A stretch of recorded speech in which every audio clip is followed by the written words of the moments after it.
ಬೆಂಗಳೂರಲ್ಲಿ ಸಾಲು ಸಾಲು ಮರ ಬಿದ್ದು ಅವಾಂತರಗಳಾದ ಮೇಲೆ ಈಗ ಪಾಲಿಕೆ ಕಣ್ಬಿಟ್ಟಂತೆ ಕಾಣ್ತಿದೆ. ಮರದ ಕೊಂಬೆಯೊಂದು ಅಕ್ಷಯ್ ಎಂಬ ತರುಣನ ಜೀವ ಬಲಿ ಪಡೆದಿದೆ. ಈ ಬೆನ್ನಲ್ಲೇ ಎಚ್ಚೆತ್ತ ಬಿಬಿಎಂಪಿ ಹೊಸ ಆದೇಶಗಳನ್ನು ಜಾರಿ ಮಾಡಿದೆ. ಅಕ್ಷಯ್ ಸಾವು ಪ್ರಕರಣಕ್ಕೆ ಸಂಬಂಧಿಸಿ ಹನುಮಂತನಗರ ಪೊಲೀಸ್ ಠಾಣೆಯಲ್ಲಿ ದೂರು ದಾಖಲಾಗಿದೆ. ಆರ್ಎಫ್ಒ, ಎಸಿಎಫ್, ಡಿಎಫ್ಒ ಮತ್ತು ಇತರರ ಮೇಲೆ ಬಿಎನ್ಎಸ್ ಕಾಯ್ದೆಯ ಸೆಕ್ಷನ್ 105ರ ಅಡಿ ಎಫ್ಐಆರ್ ಆಗಿದೆ. ಬಿಎನ್ಎಸ್ 105 ಅಂದ್ರೆ ಸಾವಿಗೆ ಸಮನಾದ ಉದ್ದೇಶ ಅಥವಾ ಸಾವಿಗೆ ಕಾರಣವಾಗುವ ದೈಹಿಕ ಗಾಯ ಉಂಟು ಮಾಡುವುದು ಅನ್ನೋ ಗಂಭೀರ ಕೇಸ್ ಇದಾಗಿದೆ. ಇನ್ನು ಊರು ಕೊಳ್ಳೆ ಹೊಡೆದ ಮೇಲೆ ದೊಡ್ಡಿ ಬಾಗಿಲು ಮುಚ್ಚಿದ್ರು ಅನ್ನೋ ಹಾಗೆ ಬಿಬಿಎಂಪಿ ಇದೀಗ ಮರಗಳಿಗೆ ಹೊಸ ಗೈಡ್ಲೈನ್ಗಳನ್ನ ತಂದಿದೆ.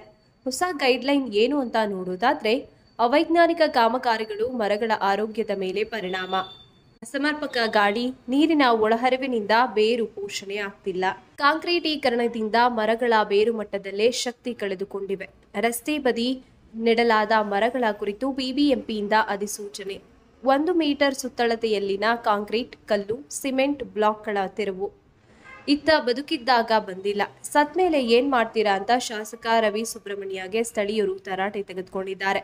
ಅಕ್ಷಯ್ ಮೃತದೇಹದ ಎದುರಲ್ಲೇ ಶಾಸಕರ ಜೊತೆ ವಾಗ್ವಾದ ನಡೆದಿದೆ. ಒಟ್ಟಾರೆ ಮಳೆಗಾಲದಲ್ಲಿ ಗಾಳಿ ಮಳೆಗೆ ದುರಂತ ಸಂಭವಿಸುತ್ತಿವೆ.